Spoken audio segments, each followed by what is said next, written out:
Let's go, Doomhammer shouted. Get your gear and get moving. He watched the warriors for a moment, as their chieftain shouted and shoved and punched to get them ready, then turned back to Gul'dan, who stood waiting patiently nearby. What? He demanded. My clan and I will remain here for a time, Gul'dan replied. I have other plans for the Altars of Storms, plans that will aid the Horde in its conquest. Doomhammer frowned. He still did not trust the short, ugly warlock, but he had to admit that the two-headed ogres had proven immensely useful in the battle to take aLilFoxz. True, those cursed dwarves and their griffins had interfered, and cost him several of the creatures, but without the ogres they might not have broken the Alliance lines and been able to regroup. Finally he nodded. Do what you must, he told Gul'dan, but do not take too long. We will need every advantage if we want to conquer Lordaeron quickly. I will not delay, Gul'dan assured him, grinning. You are right. Speed is of the essence. The way he said it troubled Doomhammer, but just then Zuluhead came running up, and the chief warlock slipped away from Doomhammer's penetrating gaze while he was listening to the latest report about the forest's remaining defenders. We cannot breach their defenses, the Dragonmaw chieftain was saying. He looked more angry than apologetic. Even the dragons can do nothing, he insisted, shaking his head. Their fire washes over the city, but does not touch it, and their claws are repelled by an invisible barrier they cannot break. It is the Sunwell, Gul'dan commented, turning back to take part in the conversation. The elven source of magic. It gives them immense power. Of course the warlock would know about such a thing, Doomhammer reasoned. Is there any way to destroy it, or drain it, or tap it for ourselves, he asked. But Gul'dan shook his head. I've tried, he admitted. I can feel its power, but it is kind of unfamiliar to me, and I cannot touch it. He scratched at his bristly beard. I suspect only the elves can gain its power, for it is tied to them and this land. Can you use the altars to break their defenses? Was Doomhammer's next question. Gul'dan grinned again. That is one of the things I'm attempting, he replied. I do not yet know if it will work, but the altars are crafted from the elves' own runestones, which were originally powered by the Sunwell. I may be able to use that link in reverse, sending my own magic into their power source and either destroying it or wresting it away from them. It was clear which one the warlock would prefer, and Doomhammer disliked the idea of placing such potency in his hands, but that would still be better than leaving it to these strange, silent, deadly elves. Do what you can, he told Gul'dan again, but breaching the city is secondary. We cannot get in right now, but they cannot get out either. He turned back to Zuluhead. The same goes for your dragons. We may need them, particularly if the Alliance has more warriors waiting at Capital City. If you have not managed to break their barrier after a few more days, leave it and send your dragons to join the rest of the Horde. He glanced at Gul'dan, who had already walked beyond hearing range, and make sure he and his warlocks accompany you. Zuluhead grinned. I will drag him with us if I have to order a dragon to snap him up and carry him in its belly, he promised. Doomhammer nodded. Then he left the Dragonmaw chieftain to speak with his dragon riders, and went to make sure his own Blackrock warriors were ready to set out toward their next target. It was another 2 hours before the Horde finally moved out. Gul'dan and Cho'Gall watched as the waves of orc warriors marched from aLilFoxz, tramping over the charred remains of trees that had fallen to the dragon's flames. Fully a third of the forest had burned, and that stretch was littered with soot and ash and the stray leaf that had crisped but not yet crumbled. The warriors had camped there, feeling more comfortable in the open air than under the remaining trees, even if the ground was littered with bits of bark and leaf and nut. And now clouds of soot rose from the many feet stomping back across and toward the foothills and mountains beyond. Doomhammer strode at their head, his long legs eating up the distance, his weapon bouncing slightly against his back and legs as he walked. He did not look around, clearly confident that he was in no danger whatsoever. Gul'dan waited until the last marching orc had vanished from view, then he turned to Cho'Gall. "Are we ready?" Both of the Twilight's hammer chieftains had grinned. "Ready," he replied. Gul'dan nodded. "Good. Tell your warriors we march at once. It is a long way back to South Shore." He rubbed at his beard. "Zuluhead is occupied with that elven city, and will not even notice we have gone until it's too late." "What if he sends his dragons after us?" Cho'Gall asked, his normal disregard for danger faltering at the thought of those massive creatures hurtling down upon them. "He will not," Gul'dan assured the ogre. "He would not dare do so without Doomhammer's orders, and that means first sending a messenger after the rest of the Horde, and then waiting for a reply. We will be well beyond his reach by then, and Doomhammer will not be able to spare any of his remaining troops to come after us. Not if he wants to take that human city." He laughed. For weeks he had been trying to think of a way to break free of Doomhammer and pursue his own agenda, and the war chief had actually handed him the perfect solution. He had half expected Doomhammer to insist he accompany the rest of the Horde on the march, but the elves' resistance had provided him with the perfect excuse to remain behind. "I will see to the warriors," Cho'Gall promised, and turned away, already bellowing orders. Gul'dan nodded and moved off to gather his own gear. He was looking forward to this march. Each step would take him farther from Doomhammer and his careful scrutiny and bring him closer to destiny. Doomhammer crept down the narrow trail that cut into the mountain peak, heading toward the small valley below.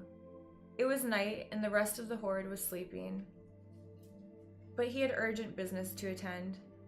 He moved silently, his boots finding solid purchase on the well-worn rock, one hand holding his hammer so that it did not bounce across his back and glance against the rock walls, the other in front of him to help him feel his way down the path. The moon was half full overhead, providing him ample light, and he could hear the chirping of some insect nearby. Otherwise, the mountains were silent. He had nearly reached the valley when he heard different noises. The sound of someone, or something, roughly orc-sized, moving clumsily toward the valley from the far side. Doomhammer crouched down, using the sides of the trail for cover, and tugged his hammer from his shoulder, holding it before him. He peered out cautiously, waiting as the sounds grew louder. Then he saw movement off to one side and watched as a cloaked figure pulled itself up the last incline and stepped into the valley. It was not much of a valley, more of a nook, perhaps 20 feet wide and 15 feet deep, but the rocks rose on every side, providing it with both shelter and decent concealment. Presumably that was the reason it had been selected. As Doomhammer watched unmoving, the figure leaned against one of the rocks, gasping for breath, then straightened and looked around. "Hello?" the cloaked man called softly. "I am here," Doomhammer replied, straightening and stepping between the rocks to leave the trail and enter the valley himself. The stranger straightened and gave a small gasp as he approached. Doomhammer could see a long sword at the man's side, well made and unblemished, and knew this stranger had never used it. Why did he repeatedly find himself dealing with cowards and weaklings and schemers, he wondered. Why not warriors, who were far more direct in their desires and blunt about their intended methods? He had seen the man leading the Alliance armies at Cael Thalos, and a different man leading them in Hillsbrad, and had been impressed by both. They would be fighters, following a code of honor and respecting strength and honesty, but of course such men never would have requested a meeting such as this one. "You are Lord Doomhammer?" the man stammered, shrinking back from him slightly. "You speak common?" "I am Orgrim Doomhammer, chieftain of the Blackrock clan and war chief of the Horde, and I know your tongue," Doomhammer confirmed. "And you, human, you sent me that message?" "I am," the man replied, tugging at his hood as if to make sure it was still to make sure it still concealed his face. It was of fine cloth, Doomhammer saw, and richly embroidered along the hems. I thought it might be best if we met before any unpleasantness occurred. He spoke slowly, as if to a child. Very well, Doomhammer glanced around, making sure the human had not brought assassins. But if so, he was unable to scent or hear them. He had to take the risk that this human really had come alone, as his strange message had claimed.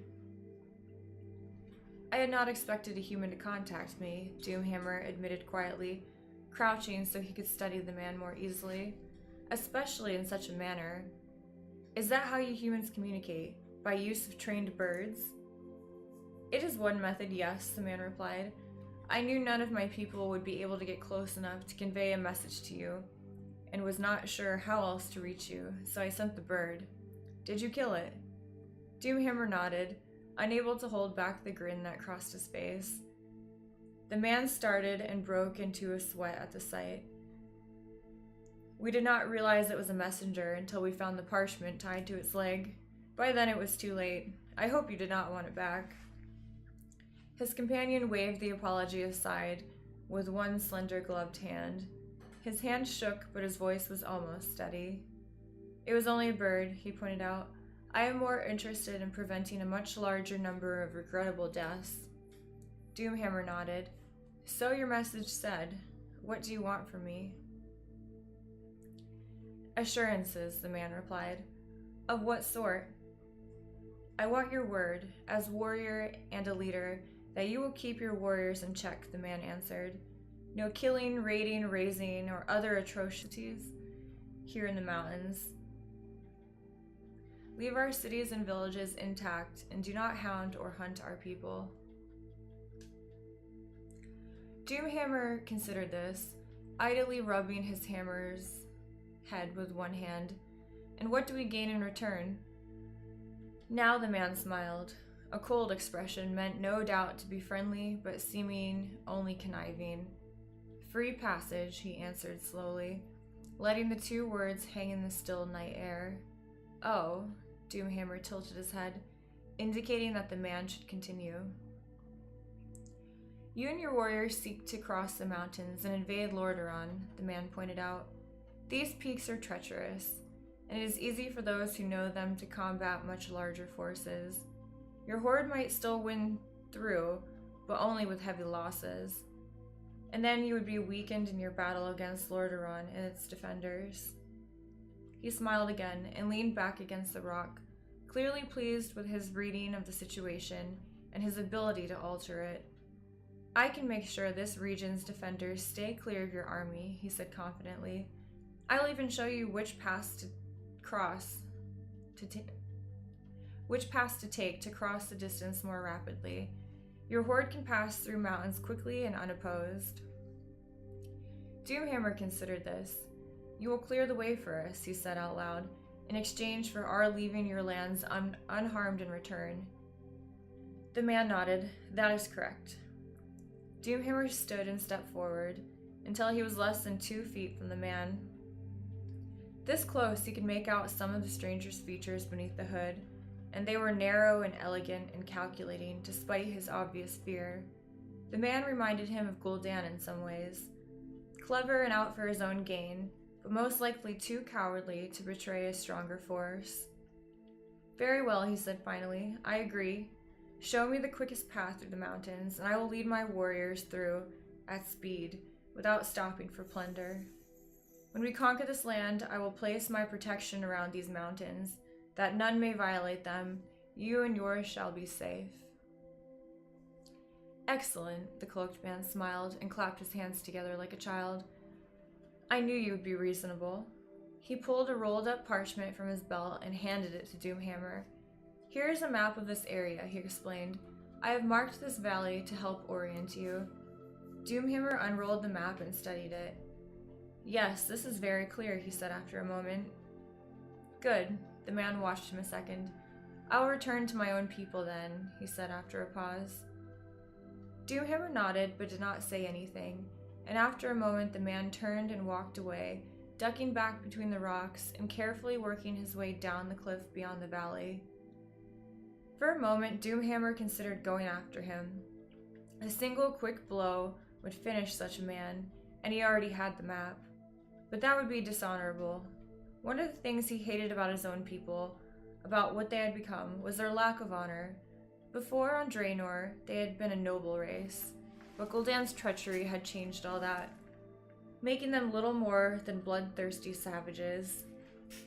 Doomhammer was determined to restore his race's pride and purity, and that meant following a strict code of behavior. The man had treated him in good faith, and Doomhammer would not betray that. He would follow the path the man had marked, and if it proved quick and the human troops did not block him, he would honor his half of the agreement. With a shake of his head, Doomhammer re-rolled the scroll and stuck it in his own belt, then turned back toward the trail he had used to reach this valley. He would summon his lieutenants once he returned and show them the route they would take. "You summoned us, Your Majesty?" General Hath, the commander of aLilFoxz's forces, stood at the half-open door to the map room. Perinold could see the other army commanders behind the stout general. "Yes, come in, General, officers," Perinold said, trying to keep his voice calm, beckoning them in. "I have just received some new information about the Horde and its movements, and wish to share it with you." He saw Hath and a few of the others exchange quick glances, but they said nothing as they followed him over to the impressive tapestry map covering the far wall. It showed Alterac from edge to edge, with towns and forts picked out in silver thread, and the castle itself in gold. "I have it under good authority," Perinold began, "that the Horde is indeed heading toward us." Several of the officers gasped. They apparently planned to invade Lordaeron, and have chosen to cross the mountains and approach Capital City from the north side. "How far away are they?" Colonel Gul'dan said urgently. "How many of them are there? What sort of weapons do they carry?" Several of the others were murmuring behind him. Perinold held up a hand and the officers fell silent. "I do not know how far away they are," he answered, "though I suspect a day, perhaps two, no more. I have no idea of their numbers, but certainly from all reports they are a formidable force." He smiled, though he knew it was weak. That, however, is no longer our concern. General Hath straightened. "Not our concern, Your Majesty?" he asked, his breast setting his thick gray mustache aflutter. "But we are part of the Alliance, and have pledged ourselves to battling the Horde together." "The situation has changed," Perinold informed him, aware that he was sweating heavily and that his officers had noticed. "I have reconsidered our options, and have decided to realign ourselves in the conflict. Alterac is no longer a part of the Alliance, effective immediately." He took a deep breath. "Believe me, we are far better off this way." The officers all looked surprised. "How do you mean, Your Majesty?" Gul'dan asked. "I have formed a non-aggression treaty with the Horde," Perinold replied. "We will not hinder their progress through the mountains, and in return they will leave Alterac unharmed and untouched." His officers looked troubled, a few of them even angry or ill. "You would have us conspire with the orcs, Your Majesty?" Hath asked softly, disgust evident in his tone. "Yes, I would have us conspire with them," Perinold snapped, losing his composure. "Because I would have us survive." He let his anger and his terror boil over into his words. "Do you have any idea what we are facing? The Horde, the entire Horde, is planning to sweep through these mountains, through our home. Do you have any idea how many of them there are? Thousands, tens of thousands." Hath nodded grudgingly, as did a few of the others. They had seen the same reports he had. "And do you have any idea what these orcs are like?" "I have seen one of them, no farther away from me than you are now. They are enormous, nearly as tall as trolls, and twice as wide. Massively muscled with tusks and fangs. This one carried a hammer. It would take 3 men to lift, and he waved it about as if it were a child's toy. No man could stand against that. They'll kill us all, don't you understand? They've already destroyed Stormwind, and Alterac will be next. But the Alliance, Hath began. Paranold laughed bitterly. The Alliance what? He demanded. Where are they now? Not here, I'll tell you that. We formed the Alliance to protect our kingdoms against exactly this sort of attack. But here we are with the Horde breathing down our necks, and the precious Alliance is nowhere in sight. They've abandoned us, don't you see? He could hear his voice rising to near hysteria and sought to rein it back in. It is every kingdom for itself now, he told them as calmly as he could manage. I have to think about Alterac first. The other kings would do the same. Yes, but these brutes, another officer, Trand, started, are monstrous and deadly, yes, Paranold cut him off, but they are not incapable of reason. I met with their leader. He spoke common. He listened, and he agreed to leave us in peace if we do not hinder their passage. Can we trust them? A junior officer named Verand asked, and Paranold let out a small sigh as he saw a few others nod. If they were asking that, they had already accepted that such a treaty might be necessary. Now they were only worried about whether it would be upheld. We have no choice, he replied slowly. They can crush us with barely a thought. If they betray us, we are finished. But if they hold to their word, and I think they will, Alterac will survive, no matter the cost. I still do not like this, Hath said stubbornly. We gave our word to the other nations. He looked uncertain, however, and Paranold knew the general was considering the situation and realizing that this might be in fact their only hope for survival. You do not have to like it, Paranold replied sharply. You only have to obey. I am king here, and I have made my decision. You have sworn oaths to me, and you will abide by them. He knew that would not stop them if they disagreed, but he hoped he had managed to convince them, at least enough to let their fealties sway them the rest of the way. Hath studied him for a moment. As you say, Your Majesty, he stated finally. I will obey. The others nodded as well. Paranold smiled. Good. And as for the Alliance, I will accept any and all consequences personally. He turned back toward the map. Now then, the Horde will come through here, here, and here, he said, indicating the southern passes on the map. He was annoyed to discover that his hand was shaking. We have merely to leave these passes unmanned, and the Horde will pass by without our ever encountering a single orc. Hath was studying the locations. They must be planning to strike Lordaeron from the north, he mused, tracing a line across the edge of the tapestry to where the city would lay if the image continued. I would not have taken that approach myself, but then I don't have their numbers or their arrogance. He turned back to Paranold, his expression dubious. The men may object, Your Majesty, he stated coldly. They may feel this is a betrayal of our oath, or worse. His tone left little doubt that he agreed with them. If they revolt, we will be unable to stop them. Paranold considered that. Very well, he said after a moment. Tell the soldiers that the Horde is planning to use only the 3 northernmost passes. If any ask how you acquired this information, hint that we had scouts and spies discover it at the cost of their own lives. He nodded, pleased with his own cleverness. That should keep everyone occupied and safely out of the way.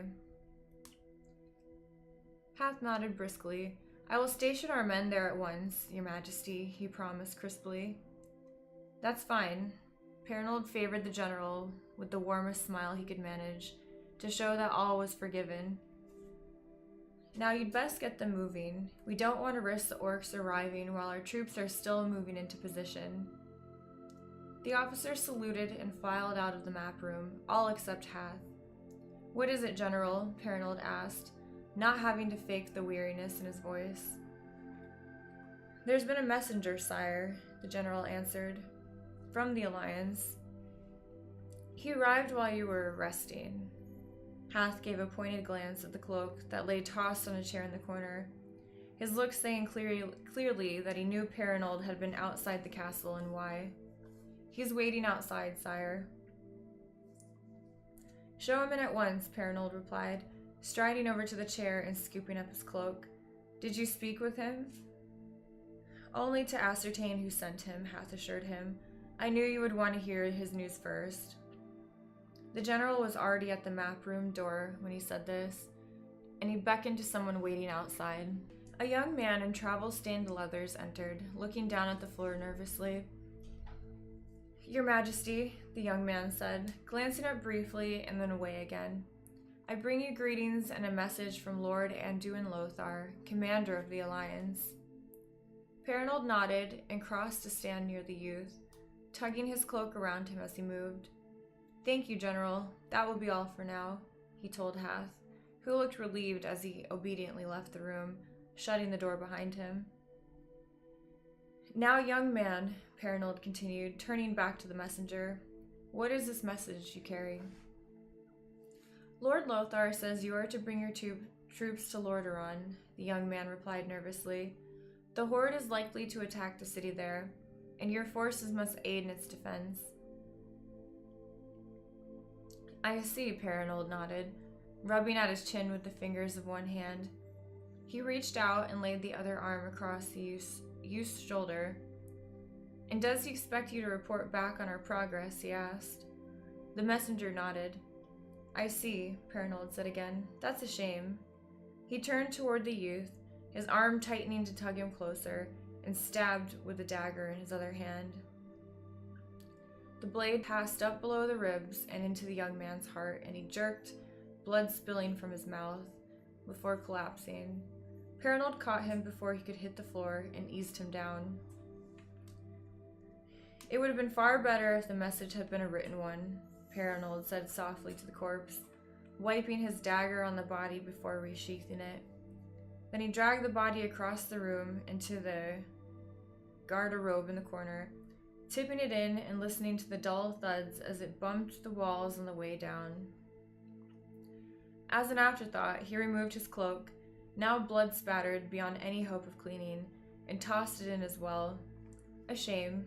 He'd quite liked the embroidery. After waiting a minute, Perinold closed the curtain over the garderobe and walked back across the room. If Hath was waiting outside, he would tell the general that the messenger had needed to leave so urgently that he had allowed the use of his private exit. Otherwise, he would simply tell Hath next time they met that the young man had returned to the Alliance. And of course his message had been simply to hold fast against the Horde. Perinold smiled. He could all but guarantee that no orc would force its way past their defenses. The other mountain paths were another matter entirely. Braddock clutched to the reins, but not out of fear. He had forgotten all that the first time his dragon had taken wing, carrying him high into the sky. It was amazing, soaring among the clouds, and Braddock, who had always been a dutiful warrior, had suddenly discovered true happiness. He was meant for this, meant to sail the skies, his massive red dragon beating its wings, the wind rushing through the crest of his hair. He still remembered the thrill of seeing flames spew from his dragon's mouth, and watched the trees burst from the sudden heat that incinerated them as soon as he touched them. Glancing down, Braddock saw a stretch of silver amid the greens and browns of this rich world. That was the sea, he knew, the same one they had crossed after sacking the other kingdom not so long ago. Tapping his dragon with his heels, Braddock urged his mount lower, and the dragon responded, furling its wings and diving down into a deep, exhilarating rush. The sea swelled in Braddock's vision, stretching almost to the horizon, and now he could see the dark shapes strung out where the sea met the shore. Those would be their ships, the ones that had carried the Horde from the other continent to this one. Braddock hated ships. He wasn't overly fond of water either, but the air, that was a wonderful thing. Pulling his dragon out of the dive, Braddock coasted over the ships, seeing the poor orcs seated in the benches all down their lengths, pulling on the long oars that kept the boat moving. An ogre stood near the center of each ship, beating time on a massive drum, and the orcs pulled in time, their steady strokes sending the dark ship sliding back into the water. Braddock paused abruptly and wheeled his dragon around for a second look. Yes, he had been right the first time. The ships were leaving the shore and returning to sea. But they were supposed to be sitting idle in case the Horde needed them again. Why were they moving now? Glancing around, Braddock spied a familiar figure on the lead boat. It was Gul'dan, the warlock. Braddock had feared him, as did most of the orcs, but not anymore. He was a dragon rider now. What could he possibly have to be afraid of? Angling his dragon around, Braddock swooped toward the lead ship. Gul'dan turned toward him as he approached. "Why are you taking the boats?" Braddock shouted, waving his free arm while his dragon kept pace with the ship. The warlock looked puzzled and held up both hands in confusion. Braddock coaxed his dragon closer. "You need to turn the boats around. The Horde is in Lordaeron, not across the sea," he shouted again. Still, Gul'dan gestured that he could not hear him. This time, Braddock managed to bring his dragon almost on top of the ship, so he was barely 10 feet from the warlock. "I said..." Suddenly, Gul'dan's hand shot forward, a green ray lancing from it to Braddock's chest. He felt a burst of intense pain and sensed his lungs tightening and his heart falter, then gasped as both stopped working altogether. The world turned dark with a rush, and Braddock toppled from his saddle, narrowly missing the ship and plummeting toward the waves. His last thought was that at least he'd had a chance to fly. Gul'dan sneered as he watched the dragon rider's body disappear beneath the water. He needed the fool to get close enough before his magic would work fast enough to prevent retaliation. He'd also worried what the dragon itself might do with its rider dead, and watched warily as the massive red beast reared up, tilting its head back to release a fierce cry, and then beat its wings hard and shot up into the sky. Gul'dan watched long enough to make sure the dragon was not circling around for an attack, and then turned back to watching the water flow past the ship's prow. He didn't see the second figure soaring high above. Torghast had been racing Braddock before his friend had spotted the ships, and had seen everything. Now he wheeled his dragon around and headed back toward Cael Thalas at top speed. Zuluhead would want to know what had happened, and Torghast suspected that he would be flying off to inform the rest of the Horde, and perhaps even Doomhammer as well. The passes were utterly deserted, as promised, and Doomhammer led his warriors through them at a fast run. He had thought the cloaked stranger would keep his word, and glad to see his guess had been correct. But still, this route was dangerous. With such narrow stone passes, it would only take a handful of warriors to block their way, and once a few bodies piled up, each pass would be too choked to allow any passage of any sort. So he hurried his troops along, knowing he would be happier once they had left this cold mountain region far behind. It took them 2 days to cross the snow-covered mountains and descend into foothills on the far side. In that time, the orcs did not see a single human. Some of the warriors even grumbled that they had missed the chance to kill anyone during their passage, but their chieftains assured them they would get the chance. On the second day, the front ranks of the Horde poured down from the mountains. Doomhammer was leading them as always, but he stopped to admire the scene before him. Beyond the foothills stretched an enormous lake, its waters glistening silvery green in the early light, and on the far side rose more mountains, marching north-south on a slight angle. The mountains the orcs had just crossed were similar, except they angled east as they rose. These new peaks angled west, and together the two ranges formed a gargantuan V, with the lake filling the center, and on the lake's northern shore was a majestic walled city. Capital City. Doomhammer studied it a moment, then raised his hammer high above him with both hands and bellowed a war cry. The warriors of the Horde took up the cry, and soon the hills around them were echoing with their rage and joy and bloodlust. Doomhammer laughed. The city would know he and his people were here, but after that cry they would be quaking in their boots. and the Horde would be upon them before they could recover. "To the city," Doomhammer shouted, raising his hammer again. "We will crush it, and with it the heart of the opposition. Onward, warriors! Let us bring the fight to them while our war cry still echoes in their ears." And Doomhammer charged down out of the foothills and onto the plain, angling up and across as he focused on the massive walled city that was his target. You can